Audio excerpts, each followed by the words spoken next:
That would happen. Hey, everybody. Welcome to Rants. I'm your host, Ryan Shed. Thank you so much for joining me today. I'm supposed to have a guest on. Hopefully, we're having some technical difficulties, so hopefully she'll make it on. If not, I'm going to go ahead and rant about some stuff that's on me. I got into a Twitter war today with some folks over this whole Meghan Harry thing, and particularly Piers Morgan, who resigned from the morning show over in the UK over this. And by the way, I don't know the dude's name. I should have wrote it down, but whoever owned him today on that show, bravo, sir. That was freaking outstanding. Thank you for making him walk off the stage. It was so satisfying for too many of us. But what really upset me about it is that there's people, on social media defending Piers. And it's like, guys, he was attacking somebody who's saying that they were having a mental health crisis. Like, that's never okay. That's never a good look. I don't care if it's for ratings, whatever. That's not cool. And to sit there and downplay what she's telling, what she's telling everybody is going on. Like, people are making excuses. Oh, well, I don't believe her. Oh, she's acting like, dude, she just sat on on Oprah Winfrey's platform of all places and told the world that she had these issues, that she was literally suicidal. And people today are trying to defend an old white man again over what Meghan Markle told the American people she dealt with. And that to me speaks volumes, not just from a racial standpoint, but from a mental health standpoint. We should not be pushing this. We shouldn't be shaming people for coming forward with their stories, period. It boggles my mind what's going on. But I'm glad that he resigned. That's a positive. There seems to be a lot of people that are happy about that. Hi, Mama. What's going on? What was the other thing? It's just this whole Meghan Harry thing. It really hit me hard on mental health. So, yeah. I'm really kind of disappointed. I had a good show planned, but it is what it is. So does anybody have any questions? Lauren Boebert needs to go. Oh my gosh. Oh, there's Tory. She does. If you haven't been on my Twitter, I actually posted something about that. She is an evil woman, and I have nothing nice to say about her. But I love, what's the Twitter? It's like Lauren Boebert for prison or something like that is trending. Yeah, I love it. So with all that aside, luckily my guest is here. So here we go. I'm a little new to this, so be gentle. There we go. Hey, Tori. How are you? How you doing? Good. Well, this is fun. Yeah, it's definitely different. We have never spoke before, so this ought to be interesting. So people, for anybody that doesn't know, this is Tory Roberg, and I'm saying it right, Roberg, right? Roberg, yeah. Mm-hmm. Roberg, okay. And when she's not busy running triathlons, she can be found in the trenches of our Arizona state legislature. Sorry. She currently works with Secular AZ and is here to talk with us about HB2648, which is, I guess, on your hot list right now. It is that one. Yeah. And I have another one I want to talk about too. That's actually going to come up tomorrow. I researched is 2648. So you're going to be teaching me the other one. The other one's easy. It's easy, but it's very interesting to talk about because it's a religious privilege bill. So, but thank you for having me on your show to talk about these things. It's exciting. What should we do? I've never done this before. Well, and to be fair, you're only my second guest on my single show here. That's not even the right word to use. My solo show. Thank you. And you're my first guest that I've ever had off of like TikTok. Like mostly it's my fellow, influencers and stuff. So it's exciting for me to have somebody that's like really digging into the legislature and the bills and stuff to be able to, educate me and everybody listening. So thank you. This is awesome. Sure. So where do you want to start? Which one do you want to start on? Well, we do like to talk about 2648. This is this Yeah. giant, massive, huge bill moving through the legislature that was touted as basically a keeping churches open during a Mhm. pandemic kind of bill. That's how they Right. passed it. That's how they passed it through the House. They told everyone that's what it was. Yeah. Even the bill sponsor came to the hearing yesterday in the Senate and said the same thing. Oh, this is about the pandemic. None of these people have read the bill. None of them. Like, and that's what I was thinking when I was reading some of what you were saying. I went and tried to research it, and then going and seeing some of the comments, I was thinking the same thing. I was like, it feels like some of the people didn't even read the description that comes with the small summary that comes along with it. Like, yeah, it Yes, was crazy. even and it was really surprising because you would expect the bill sponsor to have at least read his own bill or understand his own bill. And Yeah. literally in committee yesterday, he's like, "This is only for the pandemic." And one of the senators on the committee was like, "Well, I'm reading it. It's more than that. Are you sure?" Because it does, it covers, doesn't it cover any, it protects the right to worship during public emergencies. It didn't specify just for the pandemic, like he's saying, right? No, and that's even one line in 3 lines of exemption. So basically it's all the time. It's not just during an emergency.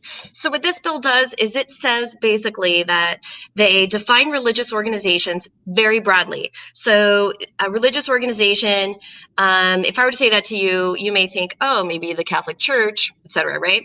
Yep. No. This goes farther than that. It goes all the way down to any organization that identifies as religious in any way, shape, or form, even if it's not a part of a religious sect. Okay. That's all defined under religious organization. So I'm going to give you some examples. Yeah. Grand Canyon University, huge university in Phoenix, Arizona. Yep. A Christian university. So therefore, if this bill were to go into play, they could do anything they want under the name of religion, as long as they say it's through their religious values or that they are exercising their First Amendment right to religion. Mhm. Then they can pretty much do whatever they want. There's civil liability protection, there's criminal liability protection, and it's sweeping. Yeah. And not only for those groups themselves, but for all the people who work for them too are covered under this. It's crazy. It's crazy. It is. And I mean, for me, it goes to a broader, problem of religion influencing, law and legislation at all anyway. Mhm. But, I guess where I'm kind of ignorant is, the current role that, the churches and religion really does currently play on the legislation. And I think for me personally, just getting, new to this and getting to know it, seeing some of these bills that have been proposed over the last couple months has been very eye-opening, I guess would be the way to say it. It's really lit a fire under me to get involved, because some of these are just insane. And I'm a Catholic. Like, I'm religious. It's just, I don't practice in a building with, a normal church, but I'm religious. I'm Catholic. But what I believe shouldn't really matter when it comes to me making decisions for other people.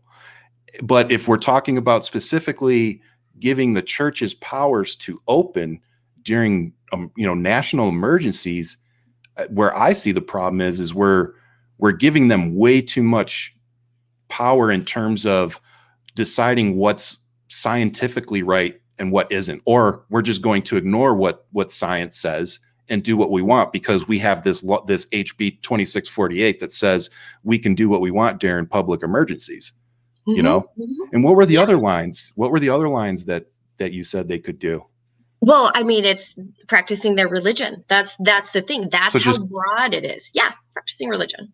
So, let's talk about some of these bad practices of religion that would be now they would be allowed to do with no liability. Okay. So first of all, let's talk about being open during a pandemic. So you're open during a pandemic and somebody gets sick. And we know that people have been sick from church. And and we also know that people can practice their religion at home. My parents are Catholic. They have online church and they love it. I have to say, my dad picks up communion. He brings it home for him and my mom. They that's cool. Yeah, it's nice. It's nice. So churches are saying too, like, we're going to lose money because of this Yeah. tithing.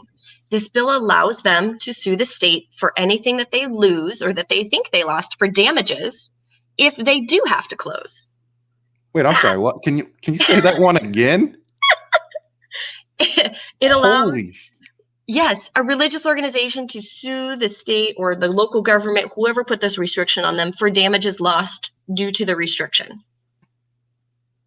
Wow. I Yeah, it's mean, bad.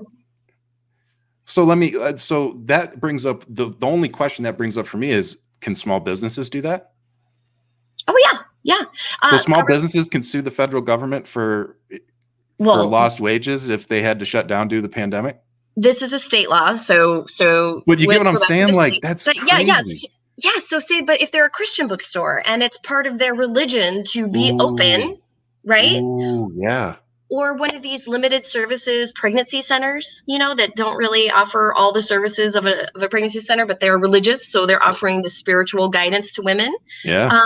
Okay, so same thing with them too. If well, they're not regulated, they're not licensed. This would make it so the state could never regulate them, could never license them, could never impose taxes or fees or any other of this list of discriminatory actions. And one of the things we've been trying to do at the legislature is to get these limited service pregnancy centers regulated, because they're giving out bad information at times to women. Yeah. And they'll do, these ultrasounds on them. They don't have to be licensed to do these ultrasounds, and women just don't know. So anyway, this bill, it would protect those small businesses. It would protect the Christian bookstores. It would protect the person making the cake who doesn't want to sell it to the gay couple. I mean, we already have religious protections here in this country.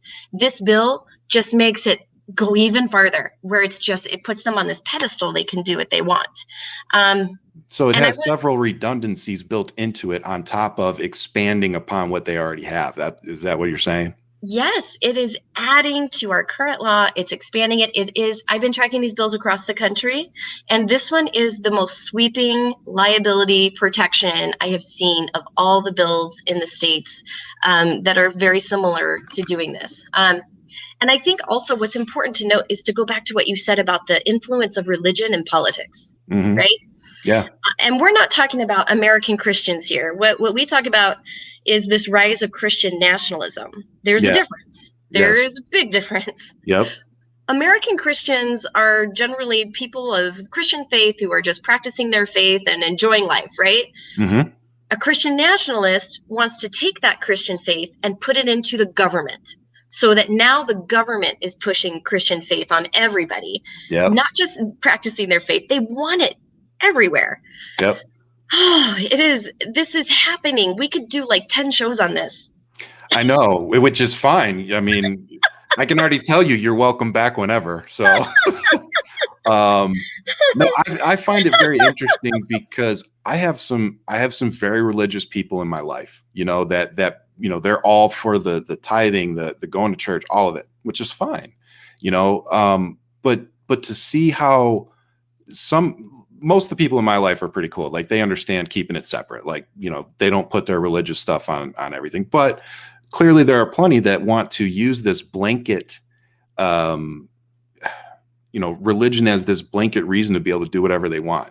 And we've seen time and time again how it's been used, by religious organizations to literally commit crimes and get away with it. It's like giving somebody a diplomatic immunity, traveling to a different country. That's literally what it feels like, religion has become. Mm-hmm. It really is.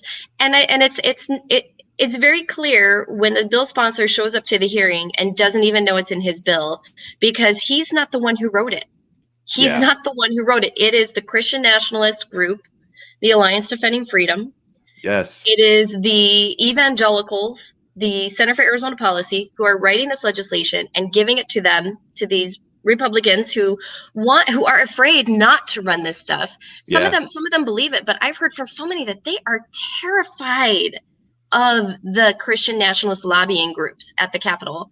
Really? They're terrified because they hold so much power. Those groups hold a lot of power. They do. And man, that's a whole different fight.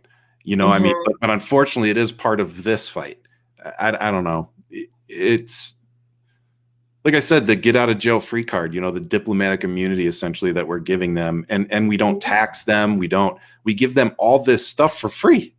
All these exemptions just because you believe in religion. It's upsetting how we'll bend over backwards for religion, why we literally watch people die. Yeah. From COVID or starve or have homeless veterans or, whatever you want to say, but the religion, let's just throw our hands up and say, no, you guys do whatever you want. We'll bend over backwards for you. No kidding. I'm sorry. It's insane. I don't care if you're religious or not. That's insane. I have yet to see a COVID relief bill at our state legislature. Like, all I'm seeing are anti-abortion bills, anti-LGBTQ bills, anti-voting bills. Like, because they're about to lose. They're about to lose. Yes. They're about to lose the control, and they know it. That's crazy. But I hope everybody remembers, particularly here in Arizona, that they are, like you just said, say it again, they are not pushing any kind of relief through the state level for us at all. Nope. All they're trying to do is control women, get their agenda passed, and give zero shits about what happens to us. And make sure they get themselves reelected by making it harder for people to vote. Yep. Yeah, the voter suppression stuff is just, I mean, we haven't got to the point where we're not going to hand out water in long lines, I don't think, but but yeah, we're not far behind the likes of Georgia, unfortunately. No, it's really, really sad. And the bill, if I can, I'll go back to the bill. Yeah. I know it did pass committee yesterday. We expected it to pass committee. Yes. But the story of the bill is that it started in the House and it went through the House, and it went through a time when we were very busy at the legislature. I probably had like 12 bills that week that I was working. Okay. So we went to committee on this bill, and we talked about it as a pandemic exemption bill. We talked about some of the liability sweeps, but we hadn't fully analyze the bill yet to understand the sweeping liability protections. Okay. And so by the time we did that, it was in between the committee hearing and the floor. And so we educated the Democrats who were on the committee, and we educated the Democrats who were staffing the committee, and they're supposed to educate each other. But what happened was this bill came out of the House with 7 Democrats voting for it. 7 Democrats voted for this bill. And why is that weird? It's not because it's a partisan thing, right? It's just that this is a core issue where we expect certain people to vote against hate groups, like the Alliance Defending Freedom. And so it was quite shocking to see that. And it helped us to understand too that we have a lot of education to do. Yes. And so when you invited me to be on your show today, I was like, yes, please. Yes. Because the last thing I want is for someone else to be voting on this bill and not fully understanding it. Yes. Not fully understanding the implications. Yeah. And I think people should know, how their representatives voted. How did they vote? Well, they should. And even somebody like myself who is fairly engaged in it, I don't know anywhere near enough as I should in terms of who's voting for what and all of that. So having somebody like yourself come on and just, really kind of shine a light on it for me and everybody else, it's needed right now. I just, like I said, for me, it's interesting hearing your stories. I have towards the end of the show, I'll ask you more personal stuff, but I just like hearing, well, I don't like hearing it, but it's nice to hear what's really going on from somebody that's down there. So tell us more, because you didn't just want to talk about 2648. So let's wrap up 2648 and move on to the next one. I know it's such a big bill. Well, I just want to encourage touch anybody who is listening, anyone who's listening, if you live in Arizona, to call your state senator and ask them to vote no on 2648, because that bill, they need to hear from the people. This happened at the legislature all the time, especially now in the pandemic, that people are not engaged in the legislature. Like, it's hard, even though it could be easier because everything's on Zoom now. So it's my job to engage others. It's my job to let you know. So please do. Even small amounts of emails, phone calls to the senators, everything helps. Everything helps. It's probably going to go for a vote next week. Okay. And we just need one Republican and all of the Democrats to vote against this bill. One That's what we're Republican, looking for. all Democrats. Yeah. And then you said it came out with 4 Democrats for it? This was in the House. There were 7. Yeah. Okay. But okay. I think I think they regret their votes, but I'm not going to speak for them. I mean, it just doesn't. It's just not. Yeah, I can't speak for them. Maybe we should get them on and talk to them. Why'd you vote that way? I would love that. No. Like I said, I'm getting into interviewing people I'm not that I don't know. So this is interesting for me. Queenie says she's going to start making calls. That's awesome.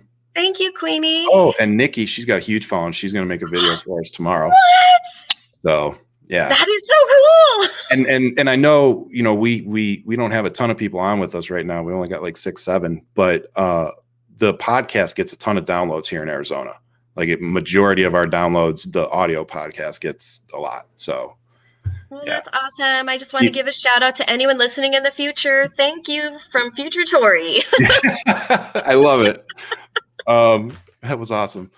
So is there anything else? You already wrapped that one up. So what's the next bill you want to touch on? So just talking on religious privilege, because this is really what we're talking about. It's not anti-religious, but another religious privilege bill that's moving through the legislature has a hearing tomorrow. It's House Bill 2575. 2575. It's a very simple bill that allows for visitation by clergy to people in the hospital when they are sick or end of life. Really, it's anytime. It's not just at end of life. Okay. So you may say to yourself, why, Tory? Why do you care about this? Are you just an angry atheist? And the answer is no. Yes, I'm an angry atheist. It's all right. I'm an angry Democrat. But that's not why we need to oppose it. I love it. I'm going to tell you a little story about my friend Mark.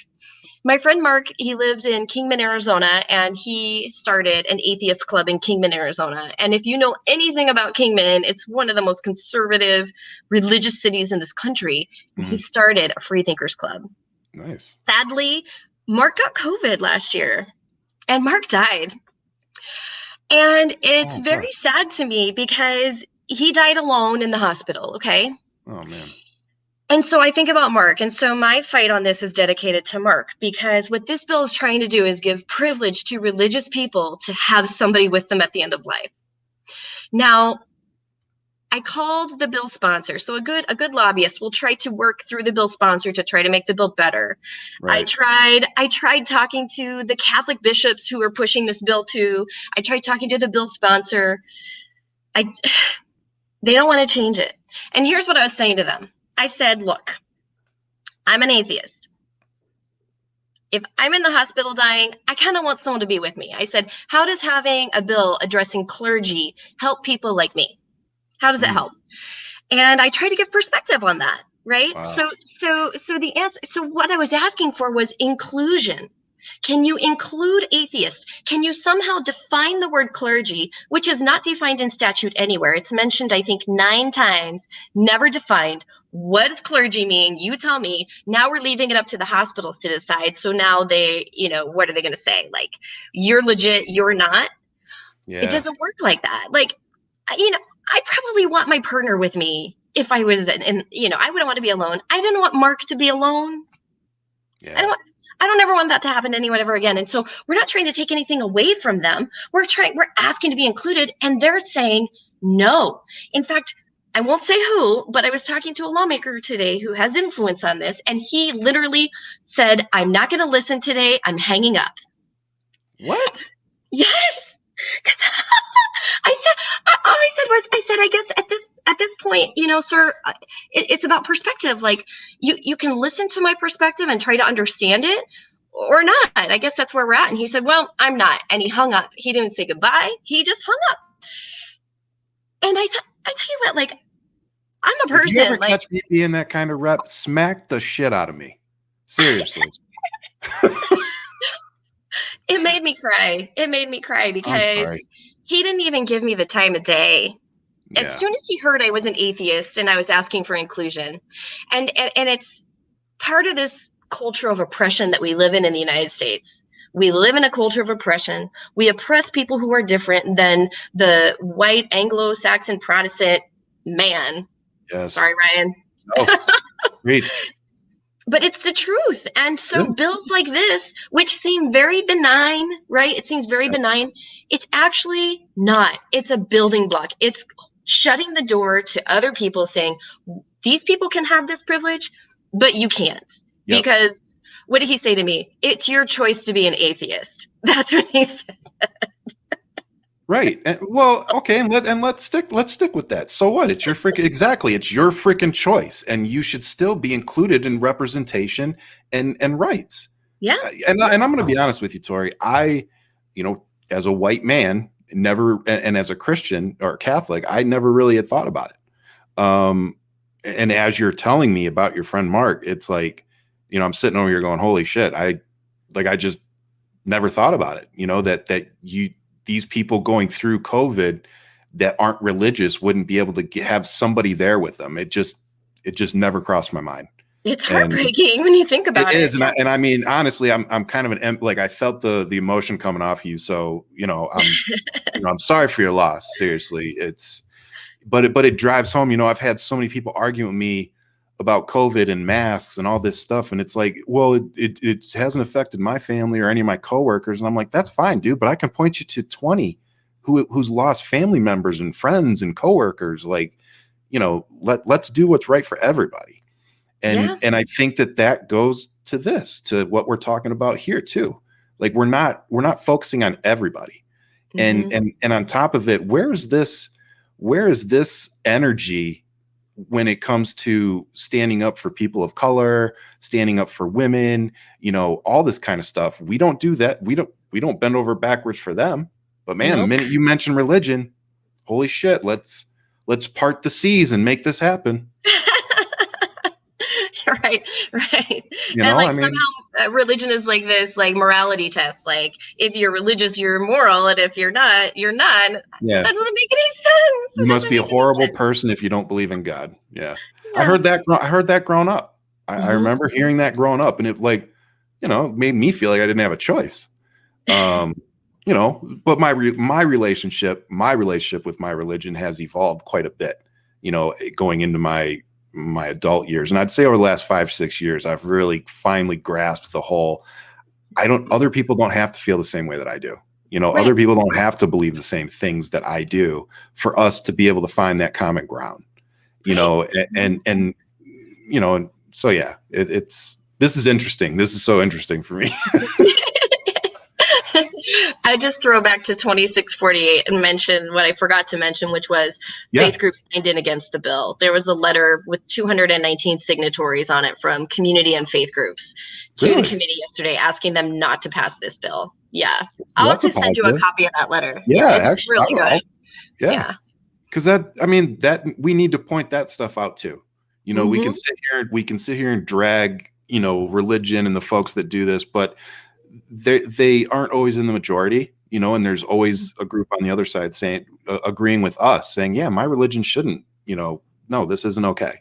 Yeah, American Christians are great. Like, I love American Christians. They're so nice. It's really the Christian nationalists who are pushing the policies and are pushing the religion onto the government and onto everybody else. That's the issue, and that is so different than an American Christian. That is a good distinction for sure. So that bill, and you said that one's up for a vote. Did you say tomorrow? Yeah, that one's going to vote tomorrow. So there's a legislative request to speak system. I don't know if you know about that, or if your listeners, viewers know. Please educate. Sure. So if there's a website, it's azleg.gov. If you go, actually, it's apps.azleg.gov. And it's called Request to Speak. And what the system is you can make an account and sign up to as a citizen to weigh in on legislation happening at the legislature. This is very interesting. So you could sign up for an account now, but you have to activate it. And the only way to activate it is to actually go to the state capitol, or if you're in Tucson, you can call the Tucson State Capitol office and get an appointment to go in and have your account activated. But it just makes it harder, I guess, for people to be involved in state process. But anyway, we help people with that because I go to the Capitol every day. So I'm willing to activate anyone's account anytime. So just let me know. So what people can do is they can log in to request to speak. And they can do that from the comfort of their own home. They can log in. If they like the legislation, if they don't, they can leave a comment. This is only on legislation that's active. So if the bill isn't moving, if it's not in a committee, you're not going to be able to comment on it. You can only comment on it up to the point that it's in committee. So this bill going to committee tomorrow, if, you had people wanted to sign in, but they don't have an active account, they're probably not going to be able to. They wouldn't make it in time, No, they wouldn't make it in time. So that's unfortunate. But I always encourage people to get their accounts started and activated so that when they need it, they can use it. Yeah. We're on a calendar with the legislature. So right now we're in week 2 of March, and there's 4 weeks of committee hearings this session. So we've got 3 more weeks, including this one. And then the committee hearings will be over. Okay. They will only be doing budget and finishing up old bills on the floor. Okay. So timeline. There you go. It's probably too complicated, but that's the timeline. People need to know when they should be involved and where they should be involved. And we talked about having you back on the show, I think with Carolyn when the session's all over, so we can kind of recap, on what's all gone down too. So yeah, that's thank you so much for all the info on the bills. I'm going to go into some more fun stuff now. Okay. So what's you might have already answered this one. What is your biggest pet peeve dealing with politicians? Maybe when they hang up on you? Oh my gosh, that's a good question.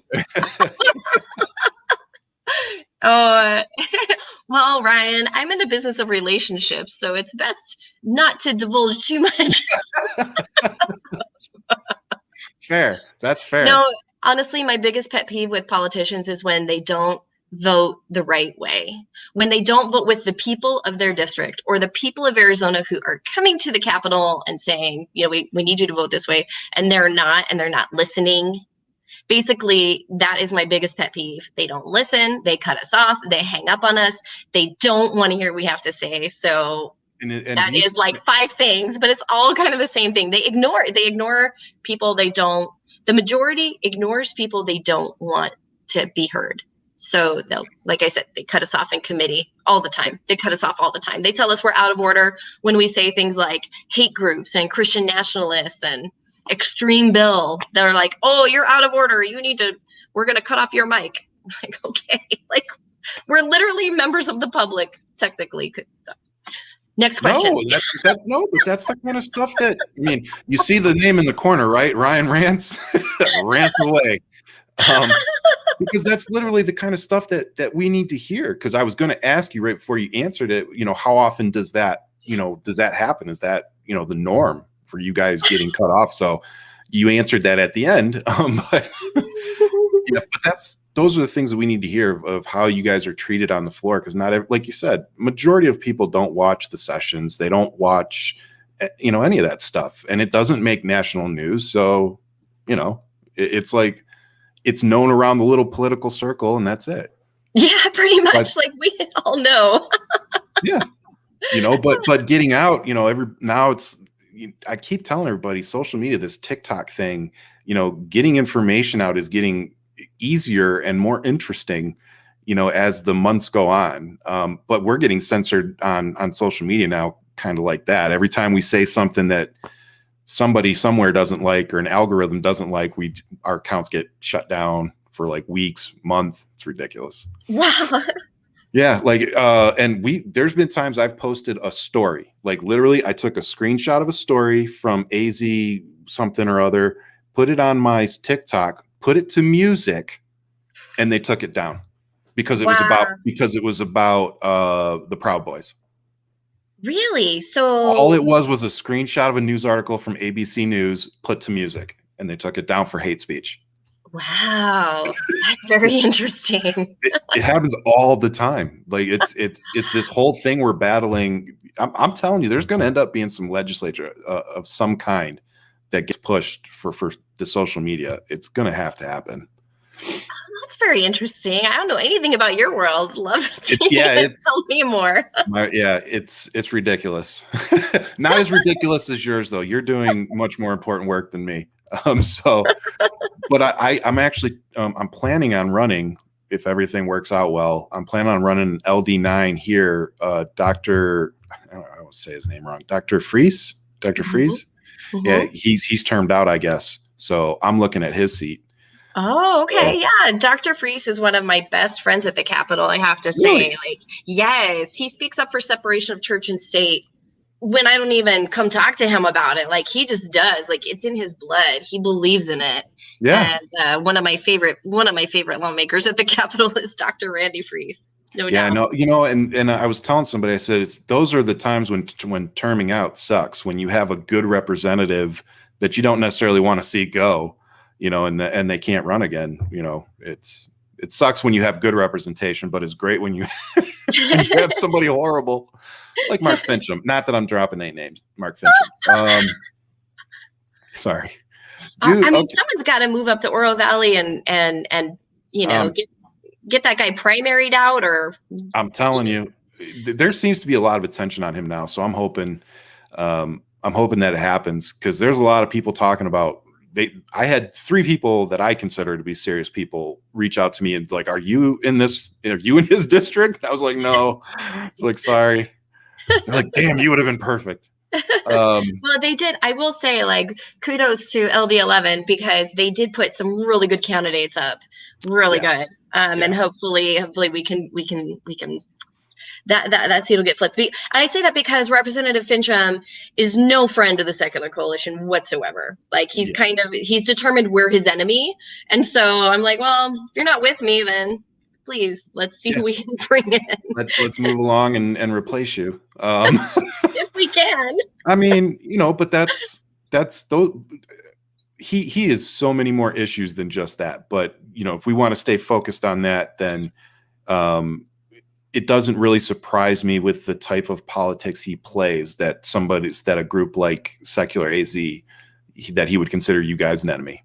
Oh, I guess that's the best way most fair I can be. Yeah, he does. He's a Christian nationalist. Yeah. He is a Christian nationalist, and that is what he believes. So he's with all these hate groups like the Alliance Defending Freedom. He's with them. And so people need to understand that about him, that he is hurting LGBTQ people because he's following this Christian nationalist ideology.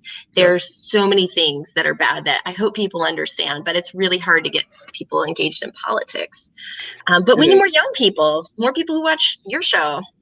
Yeah, and I mean, that's part of what I have a show with Nikki. Like I said, she's on here. She's been putting out my podcast. We've got like 35 episodes under us, and that's part of. We have a whole political group of us that we all talk, behind closed doors and try to get on each other's shows, and it's exactly what we're trying to do, is get more young folks engaged, and we're seeing it on TikTok. We've got, there's. My favorite is Mr. Jacko. He's this younger black guy who does like total education videos. I love his videos. He just puts everybody in their place and does it without cussing, does it in a very educational way. And it's like, he talks about politics, about Black history, everything. But everybody's building these platforms to start pushing politics, because if anything has taught me, or COVID has taught me anything, is how important the internet has become with influencing things like legislation and getting people out there. So now we're able to, I never would have been doing this with you a year ago, ever. Like, building a podcast was not on my top 5, things to do. So being able to do this and get information out there and have the platform that I do now, it's a blessing, because I do, in getting people involved, not just for my future campaign, but for these bills that are so disheartening and worrisome. It's frustrating. So we need to get more people involved. And who's your favorite young person right now that you see in Arizona politics? Oh, in Arizona politics. I'm like, who's my favorite young person? It's my kid. Well, no. my Fair. teenager, Ray, who's 15 Yes. and amazing, like a total advocate out there, Black Lives Matter, and teaching Awesome. me, like getting me woke on all the things that I'm not woke on as a mom. Like that is what's getting me excited. That's awesome. Yeah, totally. But I mean, and they're only 15, so they're not quite involved yet. But I will say that I just met this young activist the other day, Eddie Chavez Calderon with Arizona Jews for Justice. And he's amazing. He's so much fun. In fact, you should have him on your show if you want to. He follows me. We like each other's stuff on social media. I don't think we've ever messaged or anything, but I know who he is, like on social media. Yeah. He's one of my favorites, him, and there's so many good people. Like there are people at the ACLU, there are people at Planned Parenthood just really fighting these fights and being out at the forefront. There's a pastor up here in Phoenix named Redeem Robinson who he's my pastor. I'm an atheist, but I go to his church. I donate to his church. Why? Because he's inclusive and amazing and he welcomes atheists. He's like, I don't care. He's like, come on into church. Yep. And that's funny because I was going to, well, sorry, did you were on a No, go ahead. No. I was going to ask you, do you require therapy of any sort after the last couple of months of ridiculous bills being proposed? So then my question is, do you go to him as your therapy? I don't. No, we just have like church at the bar is what he calls it. And like a whole bunch of us get together. No, that's awesome. I love it. And then he has a traditional, like, singing and stuff, energy on Sunday. Yeah, and you're like, yeah, you guys keep singing.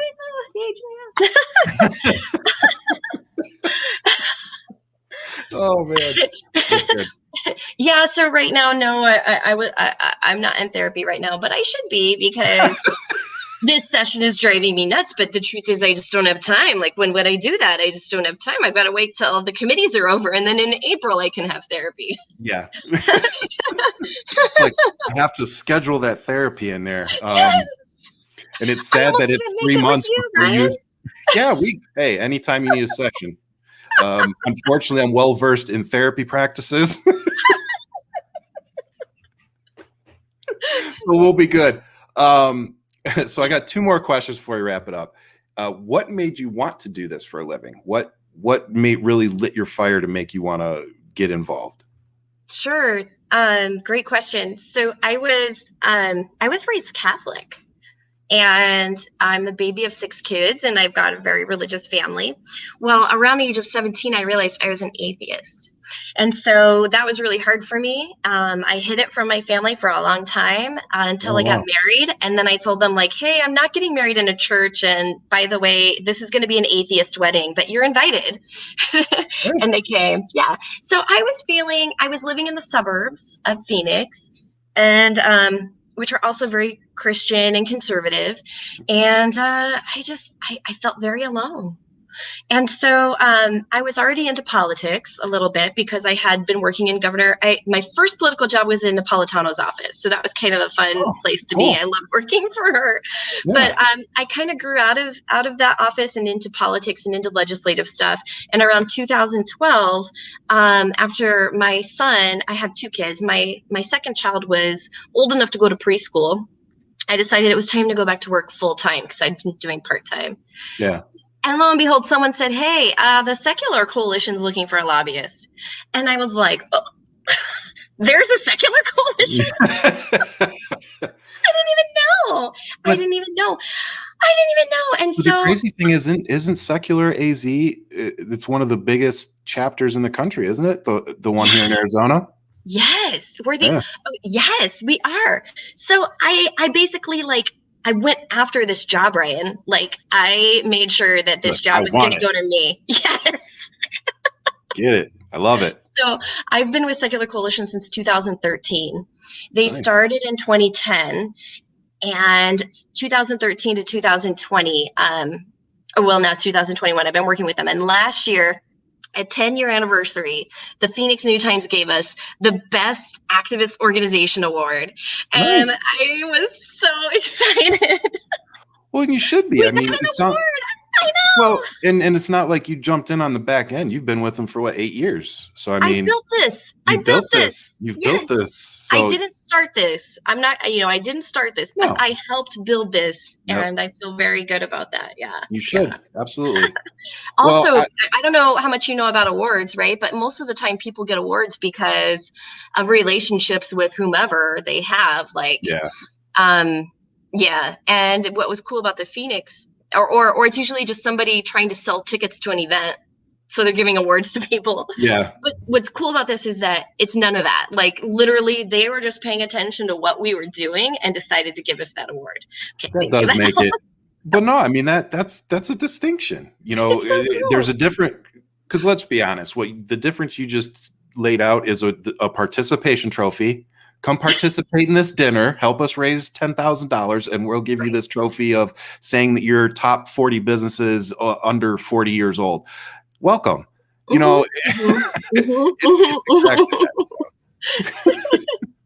It's kind of like sickening when you look back and think of that stuff, but to actually win something for doing your job well, and you didn't have to go seek it out. It wasn't simply just because of your relationship or that where they were trying to build something off of your coattails. It was simply somebody saying, wow, you guys are doing an awesome job, and we want to recognize you for it. It was so cool. And we were surprised. Like, literally, I was just like, oh, I'm going to look at the best of awards and see who the best taco place is. And I love that you said taco place first. Tacos are always first. Oh, man. Telling you. Anyway, so that was a surprise. I don't even know how I got on that topic, but I was so excited. We do a good job. We do good work. We do.